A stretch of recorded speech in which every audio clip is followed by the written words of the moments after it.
Hey, second graders, we're going to read a little bit more from Mrs. Piggle-Wiggle's Magic. Today, chapter 5 is going to be broken up into 3 parts, okay? This is chapter 5, The Interrupters. Ooh. What do you suppose happened at the garden club today? Mrs. Franklin asked her husband at dinner. Before Mr. Franklin could answer, Benji Franklin said, "Hey, Dad, I'm the pitcher of our team." "Please don't interrupt, Benjamin," Mr. Franklin said. "Now, what happened at your garden club, Carol?" "Well, John, I won first prize for my arrangement of the Forsyth and the Driftwood," said Mrs. Franklin. "The thing I don't understand about flower arrangements," Mr. Franklin began, when Stevie interrupted to say, "I caught a little green frog on my way home from school." "Don't interrupt, Daddy," Mrs. Franklin said. "Now, what is it that you don't understand about flower arrangements, John?" "I don't see why you don't use flowers. Why you always have to use Sally," Franklin interrupted. She said, "I need a pair of new roller skates. My roller skates are slow. I'm ashamed to skate on them. And you had roller skates last spring, and I need a new baseball," Benji said, when Stevie interrupted, saying, "The little frog was just sitting there." Benji interrupted. "I can't pitch with the old ball," Sally said. "Everybody on our block has new roller skates, and I..." As each child interrupted, the talk became louder and louder until they were all shouting over each other. Mr. Franklin shouted louder than anyone, "Be quiet, all of you! I desire to finish my thought. Now, the thing I don't understand about flower arrangements is why you don't use flowers. You always have to use stuff sticks or old weeds or seed pods or broken flower pots in those flowers." Mrs. Franklin smiled indulgently at her husband and began explaining, "Flower arrangements is an art," when Sally interrupted. "If I try to make figure eights with a broken strap, I'll probably kill myself." "Ball bearings only cost," Stevie interrupted her. "Would you like to see my little frog?"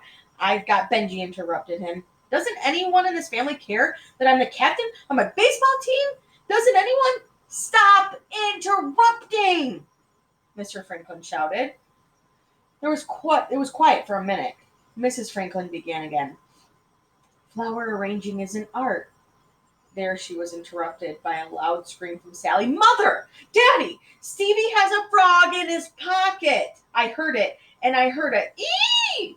"Stevie," said Mrs. Franklin, "do you have a frog in your pocket?" "Well, yes, I happen to," said Stevie, reaching in and bringing out a small little tree frog. "Oh!" squealed Sally. "Take it away." "Hey, let me see," Benji said. "Boy, he's nifty. How'd you catch him?" "It wasn't hard," Stevie said.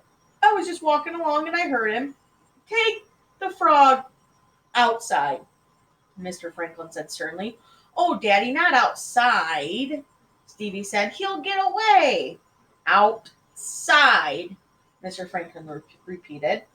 Stevie started slowly to his feet, carefully holding the frog between his cupped hands. When he got to the kitchen door, he turned to his mother.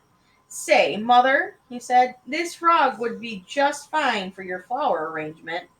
"Why, Stevie, that's a wonderful idea," said Mrs. Franklin excitedly. "But how would you get him to stay in the bowl?" "Oh, cheaper'd stay," said Stevie. "He's awfully tame. He does just anything I want him to." "If he is so tame and does what you want him to, put him outside and tell him to wait out there for you," Mr. Franklin said. Benji said, "Oh, gee, Daddy, can't we put him in the basement? He'll get lost outside." Mr. Franklin said, "All right, put him in the basement, but put him in a box or something. Now, Carol, dear, what were you telling me about the flower arranging?" Mrs. Franklin smiled and began again.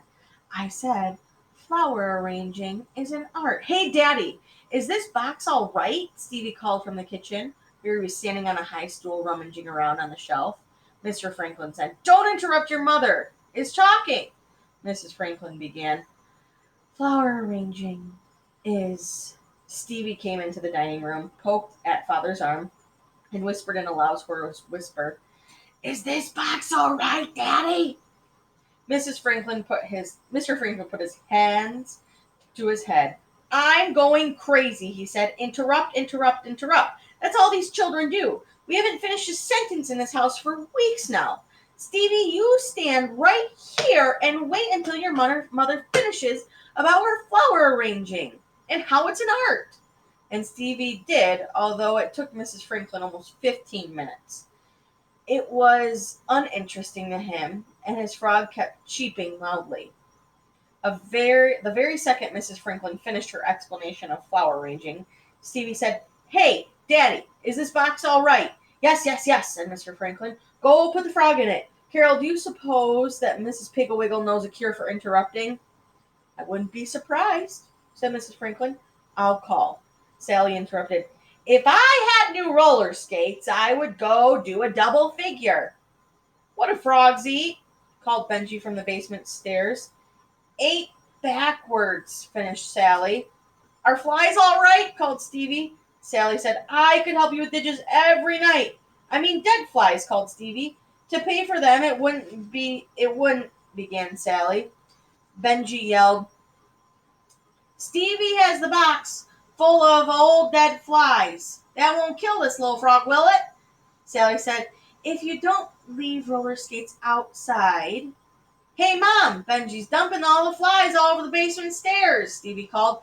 "Call Mrs. Piggle-Wiggle right now," roared Mr. Franklin. So Mrs. Franklin did. Whew. These three kids are going to be tough. What do you guys think is going to happen? Make a prediction. I'll see you next time.